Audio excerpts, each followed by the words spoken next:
Hi everyone, welcome to my YouTube channel and today we are going to discuss the topic electrochemical cells. Previously हमने electrolytic cells and the terms related to electrolysis वो सारी कर रखी हैं.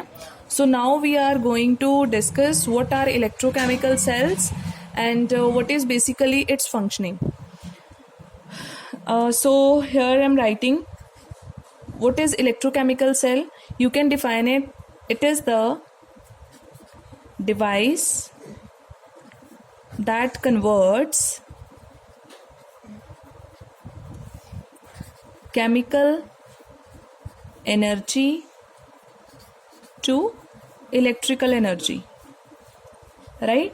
तो आपके पास एक ऐसी डिवाइस, एक ऐसा सेल जो केमिकल एनर्जी को इलेक्ट्रिकल एनर्जी में कन्वर्ट करता है, ठीक है, and these are known as electrochemical cells. तो बेसिकली इसका मतलब हमने यहाँ पे क्या करना है, हमने यहाँ पे कोई केमिकल रिएक्शन लेनी है, ठीक है, कोई केमिकल रिएक्शन आपने पिक करनी है. ये केमिकल रिएक्शन क्या होनी चाहिए, स्पॉन्टेनियस, यानी कि इटसेल्फ या इजीली या इनिशिएट करने पे ही हो जानी चाहिए. तो इस केमिकल रिएक्शन के दौरान जितनी भी एनर्जी जो है वो रिलीज होगी, उस एनर्जी को यूज़ करके हम क्या प्रोड्यूस करेंगे, इलेक्ट्रिसिटी. एंड ये जो होल फिनोमिनन है it will takes place in electrochemical cells. तो यहाँ पे जो केमिकल रिएक्शंस हम यूज़ करते हैं these are redox reactions. Redox reaction के बेसिस पे ही आपका इलेक्ट्रोकेमिकल सेल वर्क करेगा. तो अभी ना मैं एक रिडॉक्स रिएक्शन जो है वो कंसिडर कर रही हूँ. It is zinc copper sulphate to give zinc sulphate and copper. So this is metal displacement reaction and it is a redox reaction too. आपको पता है zinc is more reactive than copper, so it will displace copper to form zinc sulfate and copper. Now आपको पता है यहाँ पे zinc का जो है वो चार्ज प्रोडक्ट में कितना आ रहा है, 2 पॉजिटिव. सो इट मीन्स यहाँ पे जिंक की क्या हो रही है, ऑक्सीडेशन. लेकिन कॉपर का चार्ज पहले +2 था, बाद में कितना हो गया, 0. सो इट मीन्स कॉपर की क्या हो रही है आपके पास, it is undergoing reduction. So in this reaction both the oxidation and reduction are taking place simultaneously, so the reaction is known as redox reaction. Clear? अब सपोज आपके पास ये redox reaction हम किसी एक ही बीकर में, एक सिंगल बीकर लिया हमने, ठीक है, उसमें कॉपर सल्फेट का जो सॉल्यूशन है, इलेक्ट्रोलिटिक सॉल्यूशन, उसको यूज़ करा. क्लियर? और उसमें हमने एक जिंक की इलेक्ट्रोड को डिप करा. जैसे ही जिंक मेटल कॉपर के कांटेक्ट में आएगी तो जिंक कॉपर को डिस्प्लेस कर देगा, प्रोडक्ट क्या बनना स्टार्ट हो जाएगा, जिंक सल्फेट एंड कॉपर. ठीक है, ब्लू कलर होता है सॉल्यूशन का, इसका कलरलेस होता है, तो ब्लू कलर धीरे धीरे फेड होना स्टार्ट हो जाएगा. ठीक है, तो अब क्या होगा, जब ये रिएक्शन किसी एक सिंगल बीकर में हम कैरी आउट करते हैं ना, तो हमें पता चलता है कि जो आपका ये जो सॉल्यूशन है आफ्टर सम टाइम काफ़ी हॉट हो जाता है. ठीक है, अब अगर ये सॉल्यूशन हॉट हो रहा है so that means during this reaction काफ़ी हीट प्रोड्यूस हो रही है. ठीक है, तो इसी कारण जो सॉल्यूशन हॉट हो गया. अब हम क्या करेंगे, इसका मतलब ये जो हीट प्रोड्यूस हुई है, ठीक है, हम इस हीट को कहाँ पे यूटिलाइज करेंगे, इस हीट को यूज़ करके हम वाटर को किस में कन्वर्ट करेंगे, वाटर टू स्टीम. ठीक है, फिर उस स्टीम से क्या होगा, टरबाइन्स वगैरह रन करवाएंगे. ठीक है, एंड वहाँ से फिर क्या होगा, इलेक्ट्रिसिटी आपकी प्रोड्यूस होगी. सो दैट मीन्स हम ओवरऑल इसी पर्टिकुलर केमिकल रिएक्शन के दौरान जो हीट रिलीज हुई है उसको इनडायरेक्टली इलेक्ट्रिसिटी प्रोड्यूस करने में ही यूज़ कर रहे हैं. बट नाउ कंसिडर, सपोज करो हमारे पास कुछ ऐसी डिवाइस हो जिसमें आपकी ये जो energy during this reaction produce हो रही है, अगर वो डायरेक्टली उसी टाइम पे इलेक्ट्रिसिटी में कन्वर्ट हो जाए, इलेक्ट्रिकल एनर्जी में कन्वर्ट हो जाए, देन तो ये तो बहुत ईजी हो जाएगा. So that particular device is the electrochemical cell. In electrochemical cell chemical energy is directly converted into the electrical energy. Clear हो गया? तो अभी आपके पास आएगा कि बेसिकली आपका इलेक्ट्रोकेमिकल सेल कैसा होता है, तो और इसकी फंक्शनिंग क्या है, वर्किंग क्या है. तो यहाँ पे मैं आपके साथ डिस्कस कर रही हूँ. हमने क्या करना है, हमारे पास ये जो ऑक्सीडेशन, एक आपको पता है रिएक्शन हमारे पास ऑक्सीडेशन हो रही थी, ठीक है, और एक आपके पास क्या हो रही थी, रिडक्शन. तो दोनों रिएक्शंस को आपने एक सिंगल बीकर में नहीं करना, पूरी रिडॉक्स रिएक्शन को एक सिंगल बीकर में नहीं करना, दो डिफरेंट डिफरेंट बीकर्स यूज़ करने हैं। तो मैंने लिया एक यहाँ पे बीकर, ठीक है। इसमें मैंने क्या किया, इसमें मैंने एक मेटल मेरे पास बेटा जिंक थी, तो मैंने जिंक का ही इलेक्ट्रोलाइट यूज़ करा, यानी कि जिंक सल्फेट। अच्छा मैं यहाँ लिख देती हूँ जिंक सल्फेट। और इसमें हमने क्या किया, जिंक की ही इलेक्ट्रोड को डिप करा। This is electrode of zinc. Clear हो गया। उसके बाद में हमने एक सेल जो है मतलब उसमें ऑक्सीडेशन करवा रहे हैं, और दूसरा सेल उसमें हमने क्या करना है, हमने दूसरी मेटल कौन सी थी हमारे पास, कॉपर। हमने क्या किया, कॉपर का इलेक्ट्रोलिटिक सॉल्यूशन यूज़ किया, इट इज़ कॉपर सल्फेट। और उसमें हमने क्या करा, कॉपर की एक इलेक्ट्रोड को डिप कर दिया। अब जब हम बच्चे जिंक की इलेक्ट्रोड को उसी के इलेक्ट्रोलिटिक सॉल्यूशन में डिप करेंगे एंड कॉपर की इलेक्ट्रोड को कॉपर के कॉपर के सॉल्यूशन में डिप करेंगे, तो दोनों मेटल्स की अलग अलग टेंडेंसी है, ठीक है। तो दोनों मेटल्स में से आपके पास जिंक जो है वो ऑक्सीडेशन करता है, कॉपर जो है वो रिडक्शन करता है। अब ये कैसे होता है, ये आपका नेक्स्ट टॉपिक में कवर होगा कि पर्टिकुलर मेटल ऑक्सीडेशन करेगी या रिडक्शन करेगी, हाउ विल यू डिसाइड, ठीक है।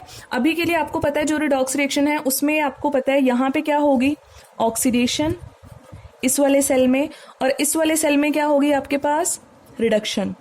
तो आप दोनों सेल्स को क्या बोलोगे, this is reduction half cell and this is oxidation half cell and this is reduction half cell. हमने एक सेल ऑक्सीडेशन का ले लिया और एक सेल लिया रिडक्शन का, ठीक है। अब दोनों केसेस में होना क्या है, यहाँ पे ऑक्सीडेशन होनी है, तो कंप्लीट रिएक्शन तो है नहीं, तो हम लोग क्या लिखेंगे, ऑक्सीडेशन हाफ रिएक्शन। अब ड्यूरिंग ऑक्सीडेशन क्या होगा, जिंक जो है वो किस में कन्वर्ट होगा, जिंक 2 पॉजिटिव में, एंड साथ में 2 इलेक्ट्रॉन्स को क्या करेगा, रिलीज करेगा। क्लियर। तो जैसे ही इस वाले कंटेनर में ऑक्सीडेशन होगी तो जिंक ने क्या करना है, जिंक 2 पॉजिटिव बनाना और साथ में इलेक्ट्रॉन्स। तो ये दोनों प्रोडक्ट कहाँ जाएंगे, जो तो आपके इलेक्ट्रॉन्स हैं वो यहाँ पे आने स्टार्ट हो जाएंगे, इलेक्ट्रोड्स पे एक्यूमुलेट होना स्टार्ट हो जाएंगे, और जो आपका जिंक 2 पॉजिटिव है वो कहाँ चला जाएगा, वो आपका सोल्यूशन में इकट्ठा होना स्टार्ट हो जाएगा। क्लियर हो गया। During oxidation zinc 2 positive ion will go to the solution and 2 electrons और number of electrons which are produced during oxidation they will accumulate on the electrode. अब बात करते हैं हम कॉपर की। तो कॉपर के केस में क्या होनी है, रिडक्शन। तो रिडक्शन हाफ रिएक्शन आप कैसे लिखोगे, कॉपर की रिडक्शन यानी कॉपर 2 पॉजिटिव क्या करेगा, इलेक्ट्रॉन्स को गेन करेगा एंड वो बनाएगा कॉपर, ठीक है। तो कॉपर की रिडक्शन के केस में क्या होगा, आपके पास कॉपर की जब रिडक्शन होगी तो कॉपर 2 पॉजिटिव जो आपका यहाँ पे था सॉल्यूशन में से, वो क्या करेगा, उसको चाहिए इलेक्ट्रॉन्स, तो इलेक्ट्रॉन्स कौन प्रोवाइड करेगा, ये इलेक्ट्रोड से इलेक्ट्रॉन वो गेन कर सकता है because it is a metal electrode. तो कॉपर 2 पॉजिटिव इस रोड से इलेक्ट्रॉन्स को कैप्चर करेगा और कॉपर बना देगा, और जो कॉपर बनेगा वो यहाँ पे इकट्ठा होना स्टार्ट हो जाएगा, ठीक है। हम जिसे कहते हैं कि मेटल डिपॉजिट हो रही है, तो कॉपर यहाँ पे डिपॉजिट होना स्टार्ट हो जाएगा, ठीक है। लेकिन आपको पता है इस इलेक्ट्रोड पे कौन सा चार्ज आएगा, इस इलेक्ट्रोड से जितने भी इलेक्ट्रॉन्स थे वो तो कॉपर ने क्या कर लिए, गेन कर लिए, तो इलेक्ट्रोड पे कौन सा चार्ज आएगा, पॉजिटिव। क्लियर हो गया। पहले यही आपकी एक रिएक्शन एक सिंगल सेल में हो रही थी, हमने क्या किया, पूरी रिडॉक्स रिएक्शन को 2 सेल्स में डिवाइड कर दिया, दोनों हाफ सेल्स में एक में ऑक्सीडेशन हो रही है दूसरे में रिडक्शन हो रही है। तो ऑक्सीडेशन के रिजल्ट के बाद आप क्या देख रहे हो कि इस वाली इलेक्ट्रोड पे नेगेटिव चार्ज काफी सारा आ गया और रिडक्शन वाली इलेक्ट्रोड पे पॉजिटिव चार्ज आ गया।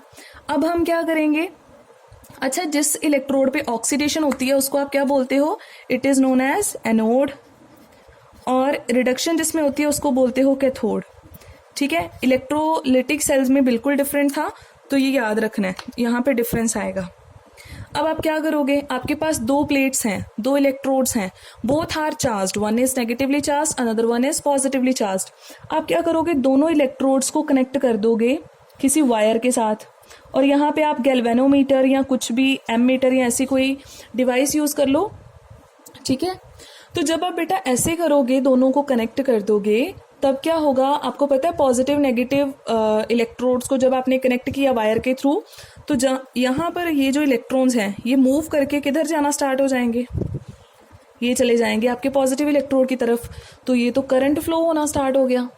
समझ गए, एक पोटेंशियल डिफरेंस क्रिएट हुआ, आपने वायर के थ्रू दोनों सिस्टम्स को कनेक्ट कर दिया और इलेक्ट्रॉन्स का मूवमेंट जो है वो स्टार्ट हो गया। So that means basically the chemical energy is getting converted into electrical energy. And galvanometer आपको करंट या एस की कोई भी जो पर्टिकुलर होगी रीडिंग्स उस सेल की वो आपको देना स्टार्ट कर देगा। ठीक है, अब ये रिएक्शन चलती रहेगी, लेकिन रुकेगी कब? अब आप देखो, आपको पता है जिंक किस में कन्वर्ट होता जा रहा है, जिंक 2 पॉजिटिव में। तो इसका मतलब ये है कि धीरे धीरे जो आपका जिंक है वो खत्म होता जा रहा है। ठीक है, जिंक की रोड जो है वो खत्म होती जा रही है धीरे धीरे। जिंक वहां से डिसॉल्व करके कहाँ चला जाएगा? सॉल्यूशन में। और यहाँ पे क्या हो रहा है? कॉपर लगातार डिपॉजिट होना स्टार्ट होता जा रहा है। ठीक है, तो ये रिएक्शन कंटिन्यू चलेगा, लेकिन एक प्रॉब्लम यहाँ पे आ रही है सॉल्यूशन के केस में। सॉल्यूशन देखो, इस केस में जो सॉल्यूशन है वो लगातार पॉजिटिवली चार्ज होता जा रहा है। ठीक है, सल्फेट तो बेटा उतना ही है, जिंक 2 पॉजिटिव कॉन्टिन्यूसली इंक्रीज कर रहे हैं, तो जिसके कारण इस सॉल्यूशन पे कौन सा चार्ज आ जाएगा? Positive, right. और इस वाले सॉल्यूशन में से सल्फेट उतने ही है, और जो कॉपर 2 पॉजिटिव थे वो धीरे धीरे कॉपर में कन्वर्ट हो गए, तो इसका मतलब पॉजिटिव आयंस कम रह गए, नेगेटिव आयंस बहुत सारे हैं, तो इस वाले सॉल्यूशन पे कौन सा चार्ज आ जाएगा? नेगेटिव। तो आपको पता है अगर आपके सॉल्यूशन जो हैं वो दोनों चार्ज्ड हो जाएंगे तो प्रॉब्लम क्रिएट हो जानी है। ठीक है, उन्होंने क्या करना है? इन इलेक्ट्रॉन्स की मूवमेंट को रोक देना है, आपके सेल की जो वर्किंग है या जो एफिशिएंसी है वो डिस्टर्ब हो जाएगा। तो इसका क्या सॉल्यूशन है? तो इसका मतलब अभी हमारा सर्किट कंप्लीट नहीं है। हम क्या करेंगे? इन दोनों सॉल्यूशन को कनेक्ट करेंगे and we will connect it with a bridge. हम क्या करेंगे? हमने एक ब्रिज यूज करना है, एक यू शेप का ब्रिज है, इन्वर्टेड यू, उल्टा यू है। ठीक है, इसमें इसको क्या किया? दोनों सॉल्यूशन के कांटेक्ट में ला दिया। Okay, and this bridge is known as salt bridge. और इसके रिगार्डिंग आपको क्वेश्चन बोर्ड में पूछा जाता है, what is the functioning of salt bridge? Salt bridge का काम क्या है? तो सॉल्यूशंस जो हैं इनके केस में हमें थोड़ी प्रॉब्लम आ रही थी, तो हमने क्या यूज करा? हमने यूज करा बेटा सॉल्ट ब्रिज। मैं यहाँ पे रख रही हूँ ताकि आपको साथ साथ में पता चलता रहे। So we are using salt bridge. Salt bridge का काम क्या होगा? पहली बात ये है कैसा? It is inverted U shaped tube. ठीक है, and here it is having inert electrolytes. ठीक है, इसमें inert electrolytes like KCl, KNO3, K2SO4 ऐसे इनर्ट इलेक्ट्रोलाइट्स को एक जेली लाइक मटेरियल में बना के इसमें फिल कर दिया हुआ है। ठीक है, इसमें इनर्ट इलेक्ट्रोलाइट्स को जेली टाइप मटेरियल, अगर सॉल्यूशन बोलते हैं उसको, उसमें बना के यहाँ पे फिल कर दिया हुआ है। ठीक है, अब इसकी फंक्शनिंग क्या काम करेगा आपका ये सॉल्ट ब्रिज? सॉल्ट ब्रिज का काम होगा पहले तो सर्किट को कंप्लीट करना, to complete the circuit, right. Second काम क्या होगा? सर्किट कंप्लीट कर दिया, उसके बाद में ये करता है बेसिकली न्यूट्रलाइज करता है the charges of the solutions. ठीक है, तो ये क्या करेगा? Neutralise charges on the solution. Clear? So basically बेटा आपका सॉल्ट ब्रिज काम क्या कर रहा है? उसको पता था इधर पॉजिटिव चार्ज है, इधर नेगेटिव चार्ज है, तो वो दोनों चार्जेस को बैलेंस करेगा। और हम बैलेंस कैसे कर रहे हैं? हम दोनों सॉल्यूशन को डायरेक्ट कांटेक्ट में लाए बिना ही सारी बैलेंसिंग कर रहे हैं। और आपकी ये बैलेंसिंग बच्चे कैसे होगी? इधर पॉजिटिव आयंस है तो ये नेगेटिव आयंस को इधर मूव कर देगा। ठीक है, और इधर नेगेटिव चार्ज है तो इधर क्या करेंगे? Travel positive ion. इसीलिए इलेक्ट्रोलाइट्स जो हैं वो यूज करे गए हैं। क्लियर हो गया? जो आपका इस तरफ पॉजिटिव सॉल्यूशन था और इस तरफ आपका नेगेटिव सॉल्यूशन था, तो जो आपका ब्रिज है वो क्या करेगा? जो ब्रिज है आपका वो इस तरफ नेगेटिव आयन सेंड कर देगा और इस तरफ पॉजिटिव आयन सेंड कर देगा ताकि बैलेंस बना रहे। अब आपको पता है इसमें इनर्ट इलेक्ट्रोलाइट्स या कुछ ऐसे इलेक्ट्रोलाइट्स क्यों यूज करे गए हैं कि एक तो ये मतलब रिएक्टिव ना हो, दूसरा हम अगर जेली बेस को यूज़ कर रहे हैं। एंड तीसरी बात ये है कि ये जो इलेक्ट्रोलाइट्स हैं इसमें पॉजिटिव और नेगेटिव आयंस का जो मूवमेंट है वो ऑलमोस्ट सेम है, यानी जितनी स्पीड से पॉजिटिव आयन मूव करेगा उतनी स्पीड से नेगेटिव आयन, दोनों में वेरिएशन नहीं है। अदरवाइज क्या होगा, न्यूट्रलिटी में भी प्रॉब्लम आ जाएगी। तो इसका मतलब बिना सॉल्ट ब्रिज के आपका जो इलेक्ट्रोकेमिकल सेल है वो कंप्लीट नहीं हो सकता। अदरवाइज ये दो सॉल्यूशन, एक तो ये करंट फ्लो नहीं करने देंगे जब इन पे चार्ज आ जाएगा, और दूसरा ये एक ऑपोजिट डायरेक्शन में पोटेंशियल सेटअप कर देंगे, ठीक है। तो जिसको आप लिक्विड जंक्शन बोलते हो, जंक्शन पोटेंशियल, तो वो प्रॉब्लम क्रिएट करता है। क्लियर हो गया? So this is all about your electrochemical cell. आपने क्या करना है, बस एक कंप्लीट रिडॉक्स रिएक्शन को हाफ सेल्स में कैरी आउट करना है, और दोनों पे जब चार्ज डेवलप हो जाएगा तो इलेक्ट्रिसिटी के साथ दोनों को कनेक्ट करना है। अच्छा सपोज अच्छा इस सेल का जो पोटेंशियल डिफरेंस आता है ना, ठीक है, जो पोटेंशियल डिफरेंस आएगा यहाँ पे बता रही हूँ, पोटेंशियल डिफरेंस जो आएगा सेल का, उसको आप लोग बोलते हो E cell, EMF of cell. Clear? और अगर सपोज ये होती, बेसिकली आपको पता वोल्टेज ही है, पोटेंशियल डिफरेंस ही है। सपोज बाहर से मैं कोई सेल लगा दूं, बाहर से मैं एक मतलब एक्सटर्नल कोई वोल्टेज अप्लाई कर देती हूँ, ठीक है, ई एक्सटर्नल, मैंने एक्सटर्नल बाहर से कोई वोल्टेज लगा दी यहाँ से कनेक्शन के थ्रू, तो वो कैसे डिस्टर्ब करेगा वर्किंग को? अगर तो आपकी जो एक्सटर्नल वोल्टेज है, ठीक है, वो आपकी सेल के पोटेंशियल डिफरेंस से कम है, EMF से कम है, फिर तो सेल की वर्किंग चलती रहेगी, ठीक है। लेकिन अगर ये दोनों हो गए इक्वल बच्चे, अगर ये दोनों हो गए इक्वल, तो फिर सेल की वर्किंग जो है वो स्टॉप हो जाएगी, सेल में कोई रिएक्शन फर्दर नहीं मूव करेगा, कोई करंट प्रोड्यूस नहीं हो रहा होगा, ठीक है। और अगर ये हो गई एक्सटर्नल, जो आपकी वोल्टेज है वो आपकी सेल की EMF से ज़्यादा हो रही है, ज़्यादा हो गई, तो सेल जो है वो रिवर्स डायरेक्शन में काम करना स्टार्ट कर देगा। क्लियर हो गया? तो जब जब इलेक्ट्रोकेमिकल सेल आपका वर्क करता है, सारी की सारी केमिकल रिएक्शन कंप्लीट होने तक क्या होता है, केमिकल एनर्जी कन्वर्ट हो जाती है इलेक्ट्रिकल में। लेकिन जैसे ही आपका सारा मतलब रिएक्शन कंप्लीट हो जाता है, उसके बाद में आप क्या करते हो, सेल आपका डेड हो गया, फिर आप इलेक्ट्रिसिटी खुद सप्लाई करते हो, सारी रिएक्शन ऑपोजिट चलती है, रिवर्स रिएक्शन चलेगी, वापस रिएक्टेंट आपके बन जाते हैं, ठीक है, एंड देन फिर से आपकी वर्किंग जो है वो स्टार्ट हो जाती है। For example in your phone batteries, ठीक है, वहां पे क्या होता है, आपका सेल जो है वो डेड हो जाता है, क्योंकि जो रिएक्शन है वो कंप्लीट हो चुका है, तो जितनी आपने बैटरी यूज करनी थी वो हो चुकी है। अब उसके बाद में क्या होगा, उसके बाद में बेटा यही होना है कि जैसे फोन डेड हो जाता है, आप फिर से उसको इलेक्ट्रिसिटी कनेक्शन देते हो, तो वो रिवर्स डायरेक्शन में मूव करता है, ठीक है।